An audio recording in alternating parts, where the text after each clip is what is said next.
Dexter UFP DB35 disc brake calipers for trailers.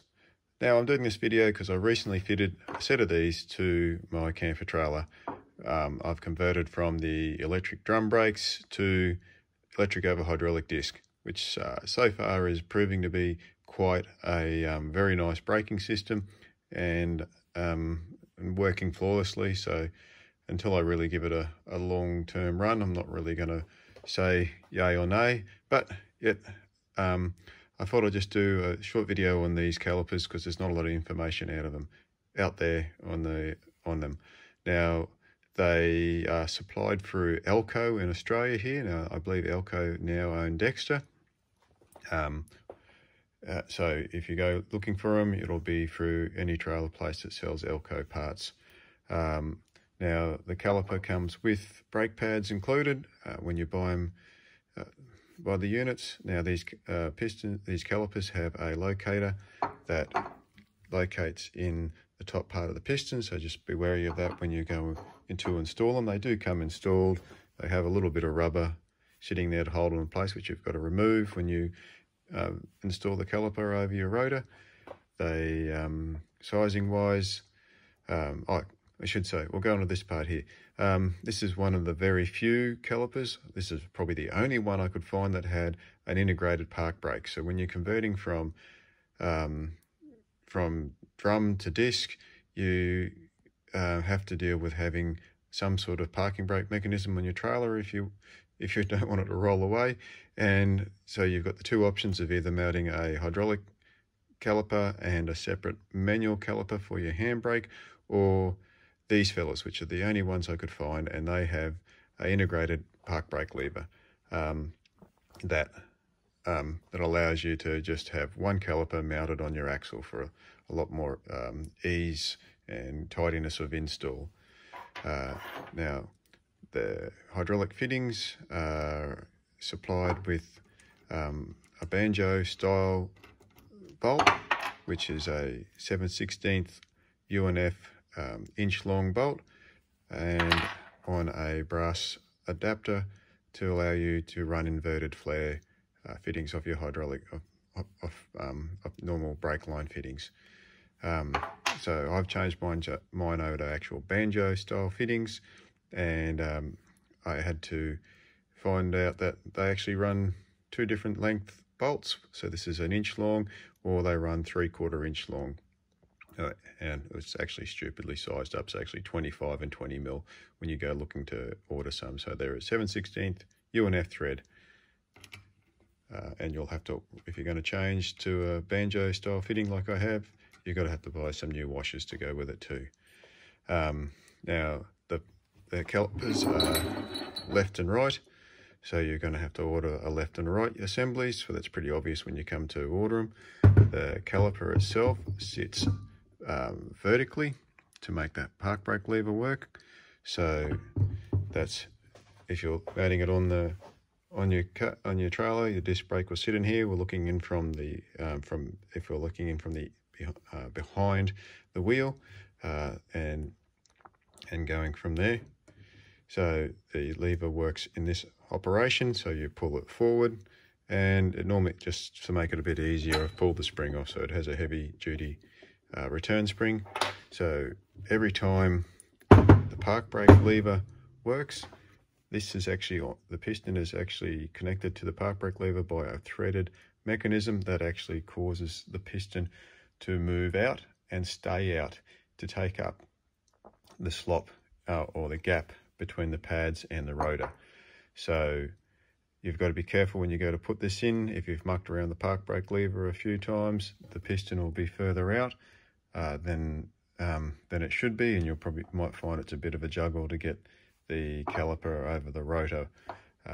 So we'll go through and show you how to return the piston back to where it should be. Other thing is, they also require a 7/16 UNF mounting bolt. So this has got to be purchased separately. Most places that sell these will sell the bolt anyway. So you'll need 4 of those, one for each two for each side to get the actual caliper to bolt up to its mounting brackets. I believe there's two different styles of mounting brackets for these, so you'll have to sort of choose around.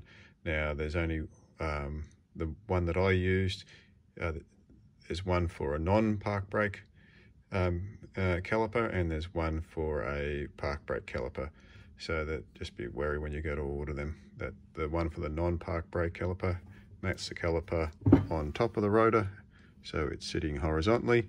So that'll be a bit of a stuff around for you if it doesn't, if you get the wrong one. All right, now the caliper simply disassembles by removing this spring clip on the outside, which retains the two halves together, and just sliding this part out of the piston housing. So these are your pins that it slides on. These are the brass bushings, which are replaceable. You can buy a rebuild kit for these, I believe. Well, I've seen, don't own one yet. I haven't purchased one yet, but I dare say in the future I will be. Now they do come, when you buy the caliper new, come lubricated. I've actually do lube these with just some normal never seize, just to make sure they don't seize up. Nothing worse than the sliding part seizing up and you're just wearing one pad because your caliper doesn't slide properly and clamp onto the rotor as it operates. Now you need to be able to retract the piston in these things when you put new brake pads in there. So once your brake pads wear out, this piston will be a lot further out. Now I've just returned this piston to its original starting position.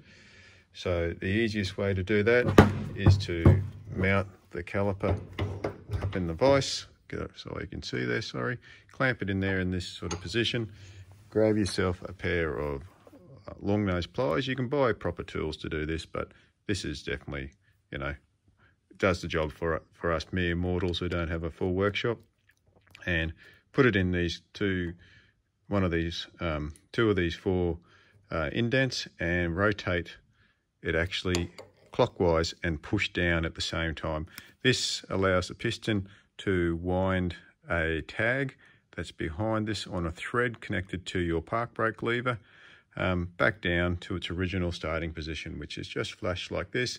And this single different shaped indent here has got to be at the 12 o'clock position for the locator in your brake pads to sit in there. That allows the when the park brake lever to push forward and the piston not to rotate and screw, you know, either wind itself back in or too far out. So as I said, once you have that all done, put the caliper back together. You will need to operate the park brake lever several times just to push this piston out to take up all the travel in between the pads and the rotor. Okay, so just remember that, install it, and then bleed the system up after that. Otherwise you'll end up with a piston that keeps pushing itself back in because of the little tag that actually connects, that pushes against the piston on the park brake lever is like a spring loaded sort of setup, and it'll just suck the piston back in, and you won't get your brakes to work properly. You'll have a lot of travel before they apply. So that's just one thing to remember.